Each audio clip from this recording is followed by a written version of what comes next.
Hello friends, welcome back to your own channel. तो आज हम एक पेनी स्टॉक की बात करने वाले हैं जो रिसेंटली उनका एफपीओ लिस्ट हो चुका है। तो बात करते हैं आईपीओ और एफपीओ की। तो कि जो कंपनी नई मार्केट में लिस्ट होती है तो उसका आईपीओ होता है, और जो कंपनी पहले से ही लिस्ट होती है उसका एफपीओ होता है। तो रिसेंटली वोडाफोन आइडिया का एफपीओ आया था जो कल लिस्ट हो चुका है वहाँ पे। उसके बाद देखिए बहुत सारे लोग को ऐसा लग रहा है कि इसके बाद स्टॉक में तेजी आएगी या स्टॉक मल्टी बैगर बने। सब्सक्रिप्शन अच्छा खासा यहाँ पे इस एफपीओ का हुआ था। तो क्या स्टॉक आपको करोड़पति बना सकता है, मल्टी बैगर बन सकता है क्या? देखिए एक पेनी स्टॉक है, इन्होंने जो फंड रेज किया है उससे वो अपनी कर्ज चुकाएंगे और बचे फंड होगा वो नेटवर्क ग्रोथ के लिए लगाने वाले हैं। तो डेफिनेटली मार्केट अपने ग्रोथ के लिए पैसे लगा रही है, एक बहुत अच्छी बात है। लेकिन चार्ट किस तरह से देखने को मिलता है कि हम ज्यादा टेक्निकल को भी देखते हैं और उसके बाद देखिए चार्ट कभी झूठ नहीं बोलता। बहुत सारी न्यूज हो कुछ भी हो लेकिन चार्ट कभी झूठ नहीं बोलता। चार्ट के ऊपर पूरी चीजें वहां पे देखने को मिलती है, चाहे न्यूज हो या कुछ भी हो, चार्ट सबसे पहले आपको ये सारी चीजें बताते हैं। तो हम चार्ट को देखेंगे और चार्ट को देखने के बाद हम डिसाइड करेंगे स्टॉक को हमें बाय करना या नहीं। तो अगर यहाँ पे स्टडी करते हैं हम यहाँ पे तो देखिए प्रेजेंट स्टॉक 30 रुपीज के आसपास ट्रेड कर रहा है। आज हमें यहाँ पे 2% से भी ज्यादा की गिरावट स्टॉक के अंदर यहाँ पे देखने को मिल रही है। जैसे कि देखिए जिन्होंने भी आईपीओ में यहाँ पे ये पीओ में जो भी लगाया होगा डेफिनेटली वो प्रॉफिट बुक कर रहे होंगे उनको। यहाँ पे अगर बात करते हैं स्टॉक की, तो जैसे कि वोडाफोन आइडिया आप सभी को बताइए एक टेलीकॉम सर्विस प्रोवाइड करती है, एक मिड कैप स्टॉक है। अगर स्टॉक की अगर फाइनेंशियल की अगर तो रेवेन्यू यहाँ पे कंपनी का बढ़ता हुआ दिख रहा है। अगर ईबिटा की बात करो ये भी यहाँ पे बढ़ता हुआ दिख रहा है, लेकिन अगर नेट इनकम की बात करें तो कंपनी का माइनस में चल रहा है यहाँ पे, अगर आप देख रहे हो तो। प्रमोटर की अगर बात करें तो यहाँ पे 36% यहाँ पे प्रमोटर की होल्डिंग देखने को मिल रही है, 2% यहाँ पे म्यूचुअल फंड की, 1% यहाँ पे हमें डीआईएच की, एफआईएस की देख सकते हैं। एफआईएस ने अभी इसी मंथ के अंदर अपनी होल्डिंग को इंक्रीज किया है 10% से, मतलब एफआई ने अपने यहाँ पे होल्डिंग को बढ़ाया है। और रिटेल की 48% होल्डिंग यहाँ पे देखने को मिल रही है, मतलब आधी कंपनी तो इनके ही हाथ में है। तो यहाँ पे हमें देखने को मिले जैसे कि ये एक पेनी स्टॉक है तो यहाँ पे रिटेल की होल्डिंग ज्यादा देखने को मिले। मोस्टली हमने एक चीज को नोटिस हर बार किया है कि 100 रुपीज के अंदर के हर एक स्टॉक के अंदर रिटेल का पार्टिसिपेट ज्यादा रहता है, मोस्टली पेनी स्टॉक के अंदर। तो यहाँ पे भी सिमिलर चीज हमें यहाँ पे देखने को मिल रही है। तो आइए एक बार टेक्निकल को देखते हैं कि जैसे हम हर बार टेक्निकल के ऊपर ज्यादा ध्यान देते हैं। यहाँ पे हम देखेंगे तो यहाँ पे हमने आइडिया का चार्ट लगा के रखा है, वोडाफोन आइडिया का। ये जो कल की जो लिस्टिंग की अगर कैंडल यहाँ पे देखेंगे तो ये थी कैंडल, मतलब यहाँ पे देख सकते हैं ये कैंडल बन चुकी है यहाँ पे। तो अच्छी खासी यहाँ पे देखिए मोमेंटम हो चुका है, तो डेफिनेटली प्रॉफिट बुकिंग यहाँ पे आना लाजमी है। तो यहाँ पे भी नीचे से भी बाइंग हो चुकी है यहाँ पे। तो फिलहाल स्टॉक के अंदर कोई भी ट्रेंड नहीं है, मतलब स्टॉक बिल्कुल भी यहाँ पे देखेंगे तो सिर्फ सपोर्ट जोन के आसपास ट्रेड करता हुआ नजर है। ये देखिए यहाँ पे एक सपोर्ट आ रहा है, जो प्रीवियस रजिस्टेंस था यहाँ पे 2-3 बार रजिस्टेंस खाने के बाद ब्रेक किया था, फिर सपोर्ट लिया, फिर ऊपर गया, फिर M pattern kind of M pattern बना के फिर से नीचे आए, फिर सपोर्ट के आसपास रहे। तो या तो इसको ऊपर जाना चाहिए या तो ये बहुत टाइम तक यहाँ पे रुकेगा, तो ये सपोर्ट ब्रेक होने के चांस रहे। क्यों? ये मल्टीपल टाइम टेस्ट हो चुका है, जो ये जो सपोर्ट है ये मल्टीपल टाइम टेस्ट हो चुका है। तो यहाँ से अगर गिर जाता है गिरावट स्टॉक के अंदर हमें देखने को मिल सकती है, लेकिन फिलहाल सपोर्ट लेता हुआ दिख रहा है, सपोर्ट के आसपास है। तो फिलहाल इस स्टॉक में अगर बाय करना है, मतलब कुछ लोग होते हैं ना उनको बाय करना ही करना होता है, तो एक बार वीकली चार्ट को देखते हैं फिर डिसीजन लेते हैं कि कहाँ पे बाय करें और कहाँ पे यहाँ पे मोमेंटम देखने को मिले। ये रहा हमारा वीकली चार्ट, स्टॉक बॉटम के आसपास फिलहाल देखने को मिल रहा है, मतलब उतना बड़ा मोमेंटम नहीं है। ये एक रेंज है, देख सकते हैं ये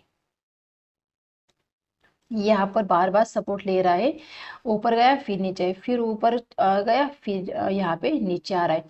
तो फिर से अगर हमें अगर स्टॉक मानो किसी वजह से 10 रुपीज के आसपास अगर आता हुआ दिख जाता है, तो ये यहाँ पे हम एक बाइंग लेवल कह सकते हैं कि 10 रुपीज के आसपास स्टॉक को हम बाय कर सकते हैं। और फिर हमारा एसएल अगर हम देखेंगे तो ये अगर यहाँ पे देखेंगे ये स्विंग के आसपास, इस स्विंग के आसपास हमारा एसएल रहेगा। तो यहाँ इस स्विंग के अगर देखते हैं यहाँ पे, तो ये स्विंग कहाँ पे आ रहा है एक बार हम इसके ऊपर भी नजर डाल लेते। इस प्राइस को अगर हम यहाँ पे देख लेते तो ये स्विंग हमें 7 रुपीज के आसपास आता हुआ दिख रहा है। तो 7 रुपीज के आसपास, और ये स्विंग हमें यहाँ पे 8 रुपीज और 7 रुपीज के आसपास आ रहा है, मतलब 2 या 3 रुपीज का आपका यहाँ पे एसएल रहेगा। इसके मुकाबला टारगेट आपको 1:10 तक के मिल सकते हैं, मतलब फिर से आपको इस हाई तक के टारगेट देखने को मिल सकते हैं। इसके हाई के ऊपर निकला तो डेफिनेटली स्टॉक के अंदर फिर एक रैली देखने को मिल सकती है, स्टॉक का फिर ट्रेंड रिवर्स हो सकता है, क्योंकि बहुत दिनों से स्टॉक रेंज के अंदर है। तो ये एक हमारे लिए बाइंग लेवल रह सकती है। सेकंड, अगर आपको स्टॉक को बाय करना है तो ये जो हाई लगाए, मतलब ये देखिए ऊपर गया फिर नीचे आए, फिर ऊपर गया फिर नीचे आए, फिर ऊपर गया फिर नीचे आए, मतलब ये जो हाई यहाँ पे लगाए, अगर हम इस चीज को यहाँ पे देखेंगे तो इस हाई के ऊपर आप स्टॉक को डेफिनेटली यहाँ पे बाय कर सकते हैं। लेकिन इस स्टॉक को आपको सिर्फ ट्रेडिंग के हिसाब से लेना है, इन्वेस्टमेंट के तौर पे इस स्टॉक को बिल्कुल भी नहीं देखना है। ये देखिए ये जो हाई लगा है, इस हाई के ऊपर निकलेगा कि ये एक रेंज है, देखिए ये यहाँ पे इस रेंज के अंदर फंसा हुआ दिख रहा है, तो इस रेंज को ब्रेक करेगा तो यहाँ पे एक मोमेंटम हमें देखने को मिला। लेकिन फिलहाल इस प्राइस पे बाइंग बिल्कुल भी नहीं करनी है।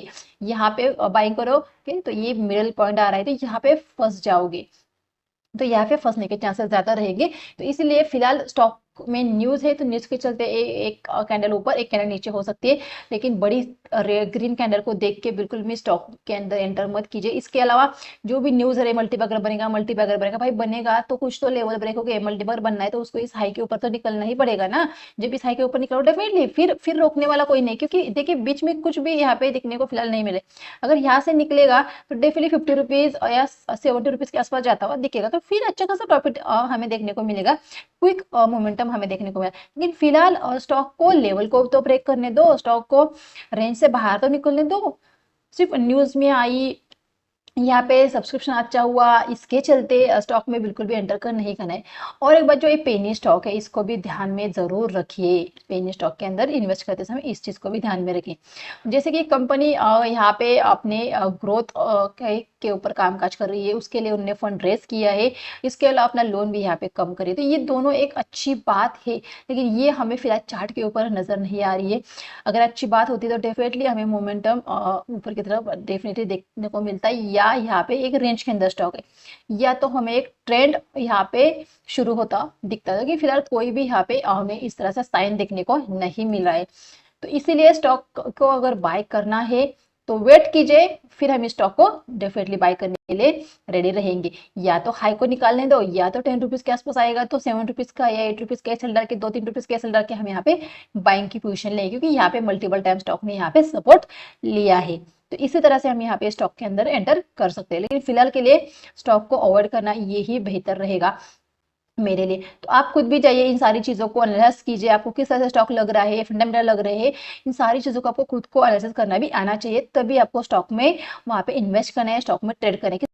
यहाँ पे हमने टेक्निकल को देखा है, अभी स्टॉक को बाय करना या नहीं करना ये पूरा आपका डिसीजन होगा। मैंने आपको टेक्निकल एक्सप्लेन किया है, फंडामेंटल को भी हमने स्टडी किया है, उनने फंड रेस क्यों किए इसके रीजन भी मैंने आपके साथ शेयर किए। तो इन सारी चीजों को आपने खुद जाके आप भी खुद एनालिसिस कर सकते हैं, ये इजीली आपको सारी चीजें यहाँ पे देखने को मिलेगी।